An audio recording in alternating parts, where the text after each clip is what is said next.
semua, kembali lagi dengan saya channel Gone Weekend. Sekarang kita masuk dalam sesi sharing dengan yang Sinta. Oke teman-teman, pada video kali ini saya ingin membahas karena terinspirasi dari komentar kalian teman-teman. Jadi ada salah satu komentar yang komentar di channel YouTube saya, yaitu dari Kak Asri H. Mansur. Beliau menulis, tolong dibuatkan struktur belajar materi arsiparis. Gitu teman-teman. Jadi karena komentarnya tuh kita jadi terinspirasi untuk membuat konten ini. Jadi semoga untuk teman-teman di luar sana yang sedang mendaftar jabatan fungsional arsiparis atau jabatan pelaksana pranata kearsipan, semoga video saya kali ini bisa menjadi referensi buat tambahan belajar kalian teman-teman gitu.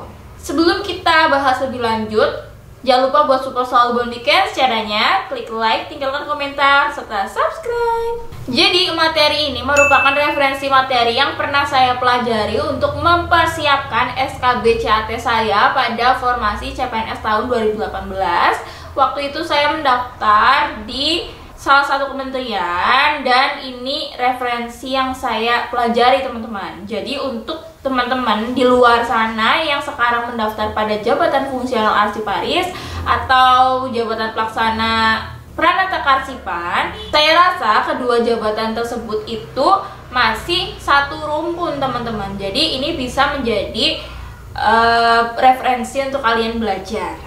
Jadi dulu materi yang saya pelajari ini cukup luas karena pada saat dulu itu SKB CAT itu bener-bener baru untuk saya, karena bener-bener baru dan waktu itu masih sangat jarang orang yang membahasnya ya teman-teman. Jadi ya bener-bener kayak menebak-nebak lah kira-kira tuh apa sih ya yang bakal keluar, karena aku tuh mikirnya kan bidang. Jadi ya mungkin gak jauh beda, gak jauh banget jaraknya dengan bidang kearsipan kan, karena formasinya memang tentang bidang kearsipan. Jadi ada banyak materi yang saya pelajari dan saya kumpulkan untuk mempersiapkan SKB-nya. Yaitu yang pertama ada peraturan.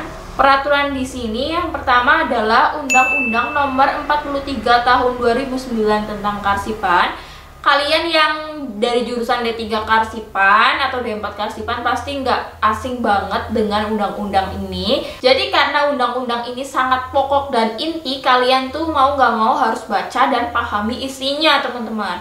Karena bidang kerja kita itu tentang kearsipan. Terus peraturan yang kedua yang saya siapkan untuk menembus SKB CAT ini, yaitu Peraturan Pemerintah Republik Indonesia Nomor 28 Tahun 2012 tentang pelaksanaan Undang-Undang Nomor 43 Tahun 2009 tentang Kearsipan. Jadi ini adalah peraturan pemerintahnya. Jadi ini undang-undang yang mengatur pelaksanaan dari Undang-Undang Nomor 43 Tahun 2009 tentang Kearsipan teman-teman. Jadi kalian bisa lebih memahami Undang-Undang 43 tadi dengan membaca peraturan pemerintah ini teman-teman. Jadi ini memang cukup lumayan banyak pasal-pasalnya. Kalian bisa pelajari teman-teman untuk menambah pengetahuan kalian mengenai bidang kearsipan.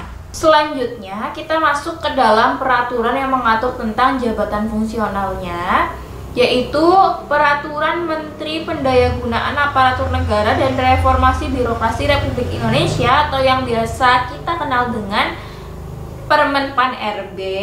Ini nomor 48 tahun 2014 tentang jabatan fungsional arsiparis, di mana ada perubahan juga yang melengkapi, yaitu Permenpan RB nomor 13 tahun 2016 tentang perubahan atas Peraturan Menteri Pendayagunaan Aparatur Negara dan Reformasi Birokrasi nomor 48 tahun 2014 tentang jabatan fungsional arsiparis. Jadi kalian bisa pelajari dua permenpan tersebut, permenpan yang inti dan permenpan yang merubah. Jadi ada beberapa pasal-pasal yang terjadi perubahan teman-teman.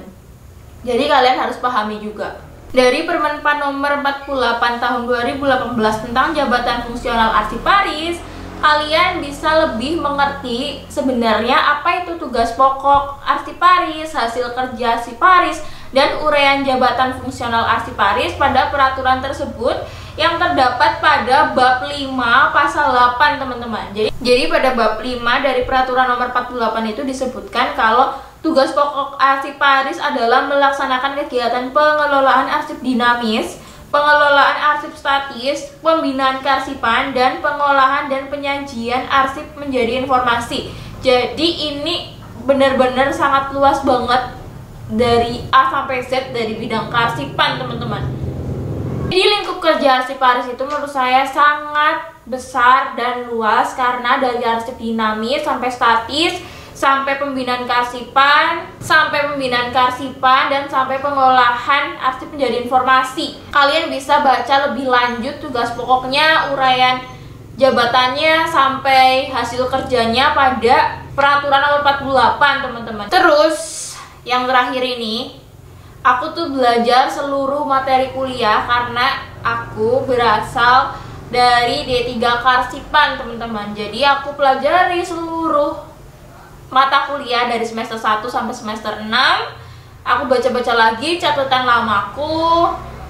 Terus pokoknya bener-bener random banget belajarnya, jadi semuanya tuh aku pelajarin. Terus yang paling inti dari materi kuliah tentang kearsipan dari bidang kearsipan itu sebenarnya tuh kan arsip yang paling inti kan ada arsip dinamis. Dinamis ini dibagi menjadi dua teman-teman, ada dinamis aktif dan dinamis inaktif, dan satunya lagi ada arsip statis teman-teman. Kalian juga bisa mempelajari daur hidup arsip atau life cycle of records.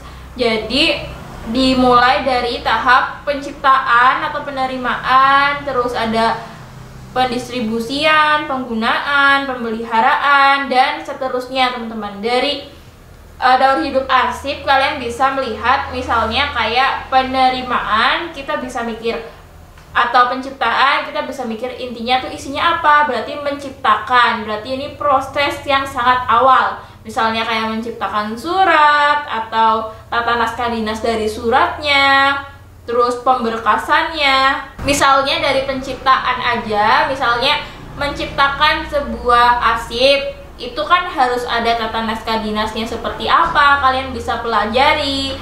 Atau misalnya kayak surat, dari surat sendiri tata naskah dinasnya tuh banyak, kayak ada kepala suratnya, ada kop suratnya, dan sebagainya teman-teman. Terus juga jenis-jenis naskah itu juga banyak banget.